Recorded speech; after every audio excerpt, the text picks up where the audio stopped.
Hi friends, welcome to national driving institute. ഞാനിപ്പോൾ നിൽക്കുന്നത് നമ്മളെ ഡ്രൈവർ റിസർച്ച് സെൻറ്റർ എടപ്പാളിലുള്ള അതിൻ്റെ മുന്നിലാണ്.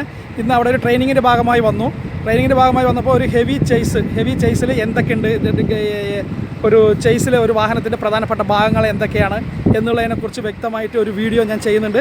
ജസ്റ്റ് കണ്ടു നോക്കൂ. അവിടെ ഞാൻ അത് ഓപ്പണായി നിൽക്കുന്ന കണ്ടപ്പോൾ എനിക്കതിൻ്റെ വീഡിയോ എടുക്കാതിരിക്കാൻ തോന്നിയില്ല. കാരണം ഒരുപാട് നിങ്ങൾ PSCക്ക് പോകുന്ന കുട്ടികൾക്കാണെങ്കിലും ഒരു ടെസ്റ്റിന് പോകുന്ന കുട്ടികൾക്കാണെങ്കിലും ഒരു വാഹനത്തെക്കുറിച്ച് അറിയണം എന്ന ആഗ്രഹമുള്ള കുട്ടികളാണെങ്കിലും എൻ്റെ അറിവിൻ്റെ ഒരു ലിമിറ്റ് വെച്ച് ഞാൻ അതിൻ്റെ പരമാവധി വീഡിയോ ചെയ്യുന്നുണ്ട്. അത് ഒന്ന് ജസ്റ്റ് നിങ്ങൾ കണ്ടു നോക്കൂ. കണ്ടതിന് ശേഷം നിങ്ങൾ എൻ്റെ അറിവിൻ്റെ ഒരു പരമാവധി ഞാനത് ചെയ്യുന്നുണ്ട്. അതിലെന്തെങ്കിലും തെറ്റുകളുണ്ടെങ്കിൽ ക്ഷമിക്കണം. ആ ഷോർട്ട് ടൈമിൽ ഞാൻ അവിടെ നിന്ന് എടുത്ത് തയ്യാറാക്കിയ ഒരു വീഡിയോ ആണ്. ജസ്റ്റ് കണ്ടു നോക്കൂ കേട്ടോ. ഇതാണ്ട, ഇത് വണ്ടിയുടെ ഒരു ചേസാണ്. ഈ ചേസ് വീലുകളെല്ലാം അഴിച്ചു വെച്ചിരിക്കണം കംപ്ലീറ്റ്. ഇതിനെക്കുറിച്ച് ജസ്റ്റ് ഒരു എക്സ്പ്ലനേഷൻ തരാം കേട്ടോ. ഇത് വണ്ടിയുടെ മുൻഭാഗം അശോക് ലൈലൻഡിൻ്റെ ഒരു ചേസാണ്. പിന്നെ അത് വേണ്ട, വീലുകളെല്ലാം അഴിച്ചു വെച്ച് അത് അടിയിൽ ജാക്കി സപ്പോർട്ട് ചെയ്തിട്ടാണ് നിർത്തിയിരിക്കുന്നത്. ഇത് ഫ്രണ്ട് വീല് ഘടിപ്പിക്കുന്ന ഡ്രമ്മ് കണ്ട. അതിൻ്റെ ഇത് ചെക്ക് നെറ്റ് കാര്യങ്ങൾ ഇതണ്ട, വീൽ ബോൾട്ട്. ഇതാണ് ബ്രേക്ക് സിസ്റ്റം. ഫ്രണ്ട് ബ്രേക്ക് ഇതാണ് ഫ്രണ്ട് ബ്രേക്ക്. നമ്മളിത് ചവിട്ടുമ്പോൾ ഇതിൽ കൂടെ എയർ വന്ന് ഇതിനെ പ്രസ് ചെയ്യുമ്പോഴാണ് ഇങ്ങനെ ആകുമ്പോഴാണ് അത് വർക്ക് ചെയ്യുന്നത്. അത് ഫ്രണ്ട് ബ്രേക്കിൻ്റെ ഒരു ഇതാണ്. പിന്നെ ഇതാ ഫ്രണ്ട് ലീപ് സെറ്റ് പിടിപ്പിച്ചിരിക്കുന്നതാണ്ട. ഫ്രണ്ടിലിങ്ങനെ അതിൻ്റെ ബാക്ക് സൈഡിലേക്ക് ഇതാണ്ട, നമ്മൾ ലോഡൊക്കെ വരുമ്പോൾ ഇതിലേക്ക് ആക്ഷൻ വരും, ഇത് പുറകിലേക്ക് ആക്ഷൻ ആവും. പിന്നെ അതേപോലെ തന്നെ ഇതാ എൻജിനെ നോക്കൂ കറക്റ്റായിട്ട്. എൻജിൻ്റെ ഉൾഭാഗം നിങ്ങൾക്ക് കാണാൻ പറ്റുന്നുണ്ടാവും. ഇത് പിസ്റ്റണാണ്. ഇത് അടുത്ത പിസ്റ്റൺ റിങ് കണ്ട. അതിങ്ങനെ ബ്ലോക്ക് കട്ട് ചെയ്ത് വെച്ചിട്ടുള്ളൊരു പീസാണ്. ഇത് സിലിണ്ടർ ഹെഡിൻ്റെ കട്ട് ചെയ്ത് വിടും. ഇപ്പോൾ ഹെഡിൻ്റെ അകത്ത് എന്താണെന്നുള്ളത് നമ്മൾ അറിഞ്ഞിട്ടില്ല. സിലിണ്ടർ ഹെഡ് മാത്രമേ കണ്ടിട്ടുള്ളൂ. ഈ ഹെഡിൻ്റെ ഉള്ളിൽ വാട്ടർ പാസിംഗ് ആയിട്ടുള്ള വാട്ടർ ഗാലറികളാണ് ഈ സംഭവങ്ങൾ.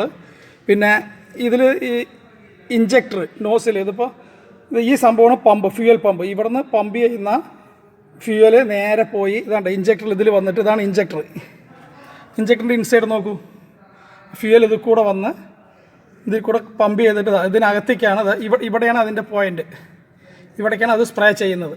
അതേപോലെ തന്നെ ഇതിൽ 1, 2, 3, 4, 5, 6 എണ്ണമുണ്ട്. 6 സിലിണ്ടർ എഞ്ചിനാണ് ഇത്. അതേപോലെ തന്നെ ഇത് റേഡിയേറ്റർ. ഒരു ചേസിൻ്റെ പ്രധാനപ്പെട്ട ഭാഗം റേഡിയേറ്ററാണെന്ന് ഞാൻ ആൾറെഡി പറഞ്ഞു. ആദ്യം റേഡിയേറ്റർ കഴിഞ്ഞാൽ റേഡിയേറ്റർ ഫാന്. ഈ റേഡിയേറ്ററിലെ മുകളിൽ ഒഴിക്കുന്ന വെള്ളം താഴത്ത് വന്ന് പിന്നെ താഴത്തു നിന്നാണ് ഇത് വലിക്കുന്നതാണ്ട. ഇത് ക്യാച്ച് ചെയ്ത് ഇതിൻ്റെ ഉള്ളിൽ കൂടെ പോയി കറങ്ങി അപ്പുറത്ത് കൂടെ ഇതിൻ്റെ വാട്ടർ ഗാലറി ഇതിലൊക്കെ കറങ്ങിയിട്ട് വീണ്ടും തിരിച്ച് ഇവിടെ വന്ന് ഇതിലൂടെ മുകളിലേക്ക് വീണു. പിന്നെ അത് വീണ്ടും താഴെ വരും. അതേ രീതിയിൽ തന്നെ ഇങ്ങനെ സർക്കുലായിട്ട് പോയിക്കൊണ്ടിരിക്കുന്നത്. പിന്നെ ഈ സംഭവമാണ് കംപ്രസർ.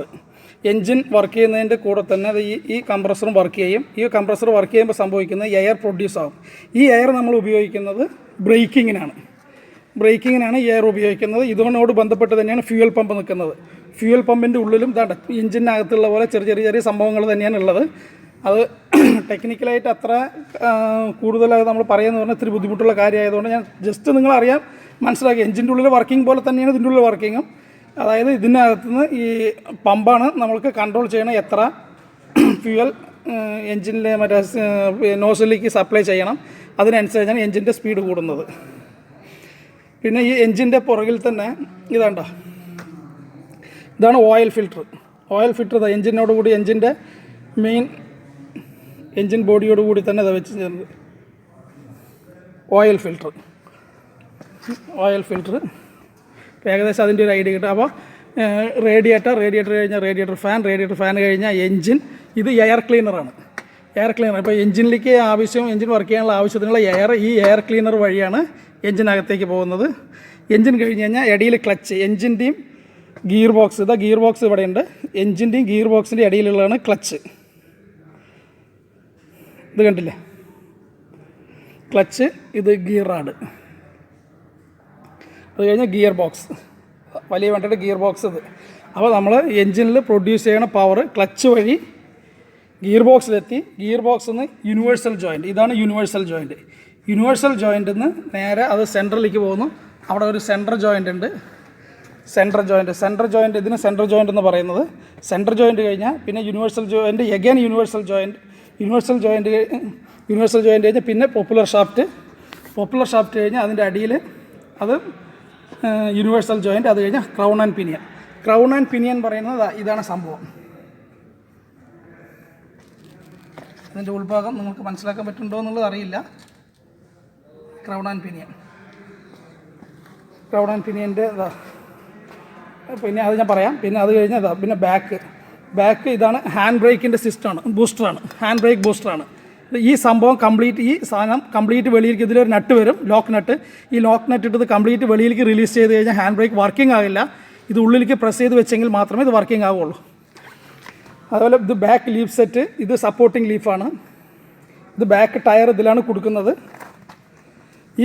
ഇതിലും അതേപോലെ തന്നെ പ്രഷർ കൂടുതൽ എന്തെങ്കിലും കാര്യങ്ങൾ വന്നു കഴിഞ്ഞാൽ അത് ഇതിൽ അഡ്ജസ്റ്റ് ചെയ്തിട്ട് ഇത് വർക്കിംഗ് സമയത്ത് ഇത് പുറകിലേക്ക് വരുന്നു. കൂടുതൽ ലോഡ് വരുമ്പോൾ ഇത് വെളിയിലേക്ക് വിരിഞ്ഞ് നിൽക്കും. ഒരു ചേസ് എന്ന് പറയുന്നത് ഏകദേശം ഇത്രയും നീളം വരുന്നുണ്ട്. കണ്ടില്ലേ? ഇതിപ്പോൾ ഇങ്ങനെ ക്യാമറയിൽ എടുക്കുമ്പോൾ ഒരുപാട് ലെങ്ത് ഉള്ള പോലെ നിങ്ങൾക്ക് തോന്നുന്നുണ്ട്. വലിയ വാഹനത്തിൻ്റെ ഒരു ചേസാണ്.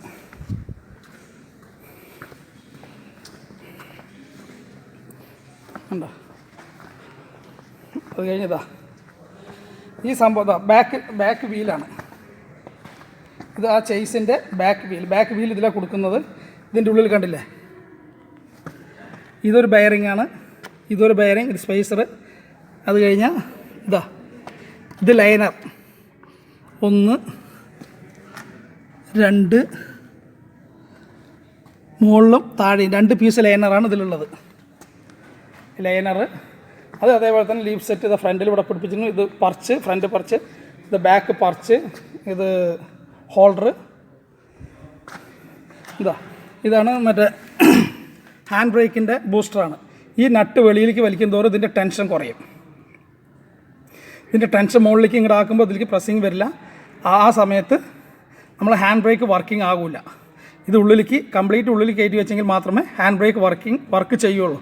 ഇത് എന്തിനാണ് പുറകിലേക്ക് ഉപയോഗിക്കുന്നത് പറഞ്ഞാൽ ചില സമയങ്ങളിൽ വണ്ടി സ്റ്റാർട്ടാകാതാവുക, സെൽഫ് എടുക്കാതാകുമ്പോൾ ജസ്റ്റ് ഒന്ന് തള്ളി സ്റ്റാർട്ട് ചെയ്യണം. എമർജൻസിക്ക് തള്ളുമ്പോൾ വളരെയധികം ശ്രദ്ധിക്കേണ്ട കാര്യങ്ങളുണ്ട്. അത് തള്ളുമ്പോൾ വണ്ടി നീങ്ങണമെന്നുണ്ടെങ്കിൽ ഇത് റിലീസായാൽ മാത്രമേ രണ്ടിൽ റിലീസ് ചെയ്യണം. അപ്പുറത്തെയും ഇപ്പുറത്തെയും ഇരുവശങ്ങളിൽ റിലീസ് ചെയ്തെങ്കിൽ മാത്രമേ വീല് മുന്നോട്ട് നീങ്ങുള്ളൂ. ഇതാണ് മറ്റേത് ക്രൗൺ ആൻഡ് പിനിയൻ. ഇതാണ് ഹൗസിംഗ് പറയുന്ന സംഭവം. ഇവിടുന്ന് വരുന്നത് അതിൻ്റെ ഉള്ളിൽ നിന്ന് റൊട്ടേറ്റ് ചെയ്യും. അതുപ്രകാരം ലെഫ്റ്റിലേക്ക് റൈറ്റിലേക്കുള്ള ആക്സിൽ വർക്ക് ചെയ്യും. പിന്നെ ഇത് ഡീസൽ ടാങ്കിൽ എപ്പോഴും ഡീസൽ ടാങ്കിൻ്റെ മുകളിൽ നിന്നാണ് സക്ക് ചെയ്യുന്നത്. അടിയിൽ തന്നെ ഒരു ചെറിയൊരു ഫിൽറ്റർ ഉണ്ട്. ഇത് ഡീസൽ ടാങ്ക് പകുതി കട്ട് ചെയ്ത് വെച്ചിരിക്കുകയാണ് അവർ. എടുത്ത് സക്ക് ചെയ്ത് അങ്ങനെ സപ്ലൈ ചെയ്യും.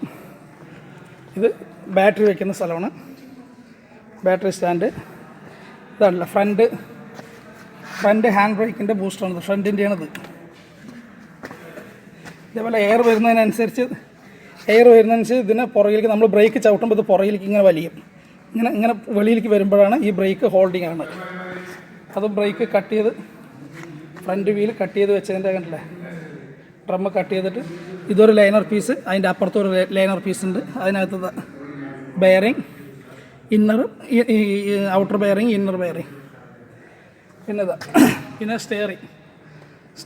സ്റ്റിയറിങ്ങിൽ നേരെ ഇവിടെ വന്ന് ഇത് സ്റ്റിയറിംഗ് ബോക്സാണ്. സ്റ്റിയറിംഗ് ബോക്സ് നമ്മളത് തിരിക്കുന്നതിനനുസരിച്ച് ഈ സാധനം മുന്നിലേക്കും പുറകിലേക്കും പോകുമ്പോൾ ഈ വരുന്ന ലിവർ ഉണ്ടല്ലോ, അതായത്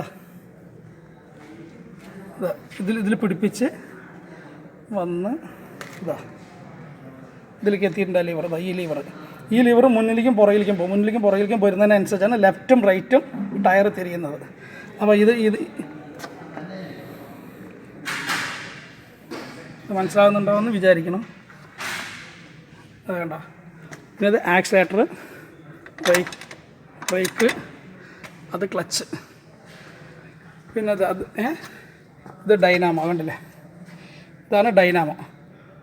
വാഹനത്തിൻ്റെ എഞ്ചിൻ്റെ റൈറ്റ് സൈഡായിരിക്കും എപ്പോഴും ഡൈനാമോ ഉള്ളത്. ഇതാണ് ഡൈനാമോ കറങ്ങുമ്പോഴാണ് ബാറ്ററി ചാർജ് ആകുന്നത്. ഇത് ഇഞ്ചിൻ്റെ ഉള്ളിലുള്ള ഭാഗങ്ങൾ. ഇത് ഏറ്റവും ഇഞ്ചിൻ്റെ ടോപ്പിലുള്ള റോക്കറാം കവർ അസംബ്ലിയാണ്. റോക്കറാം കവർ, അതിൻ്റെ ഉള്ള റോക്കറാം, ഇതിൻ്റെ ഉള്ളിലാണ് വാൾവ് കാര്യങ്ങളൊക്കെ ഇതിനകത്താണ് വെച്ചിരിക്കുന്നത്. പിന്നെ ഇതാ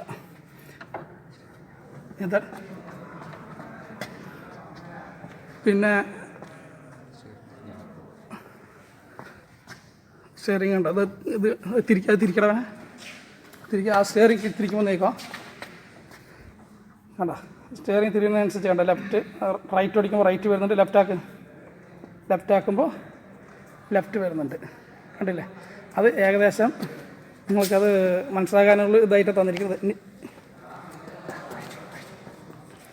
ഇതാണ് പിന്നെ ഒരു ഇഞ്ചിൻ്റെ മോഡൽ.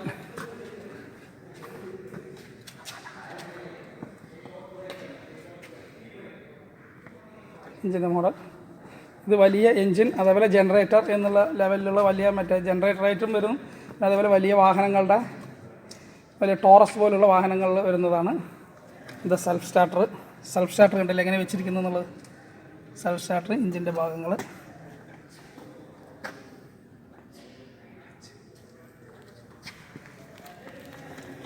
Clutch assembly.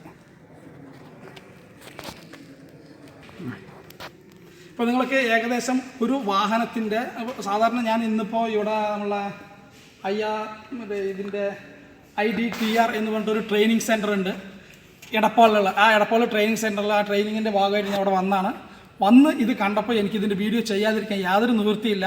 കാരണം ഇത് നിങ്ങൾ PSCക്ക് പോകുന്ന കുട്ടികൾക്കും പിന്നെ PSC ടെസ്റ്റ്, അതാണ് ഞാൻ മെയിൻ. ഏതെങ്കിലും ഒരു ഗവൺമെൻറ് ടെസ്റ്റിന് പോയി കഴിഞ്ഞാൽ വണ്ടിയുടെ മെക്കാനിക്കൽ ഭാഗങ്ങൾ നിങ്ങളടുത്ത് കൂടുതൽ ചോദിച്ചു കഴിഞ്ഞാൽ ഞാൻ പറഞ്ഞു തരുന്നത് പോലെ തന്നെ നിങ്ങൾക്കിത് കാണിച്ചു തരാനും കൂടെ ഉള്ളൊരു അവസരം എനിക്കിത് കിട്ടി. അതുകൊണ്ട് ഞാനത് മാക്സിമം കാണിച്ചു തന്നിട്ടുണ്ട്. ഈ അറിയുന്ന ഭാഗങ്ങൾ എനിക്ക് അറിയുന്ന രീതിയിൽ ഞാൻ അതിനെ എക്സ്പ്ലെയിൻ ചെയ്തിട്ടുണ്ട്. ഇത് നിങ്ങൾക്ക് ഇഷ്ടപ്പെട്ടെങ്കിൽ നിങ്ങൾക്ക് എൻ്റെ വീഡിയോ ലൈക്ക് ചെയ്യാം, ഇല്ലെങ്കിൽ നിങ്ങൾക്ക് ഡിസ്ലൈക്ക് ചെയ്യാം. ഇനി കൂടുതൽ പുത്തൻ അറിവുകൾക്കായിട്ട് എൻ്റെ ചാനൽ സബ്സ്ക്രൈബ് ചെയ്യാം. ഇനിയും നമ്മൾ തമ്മിൽ കാണുമ്പോഴേക്കും I am Jagdish. Goodbye.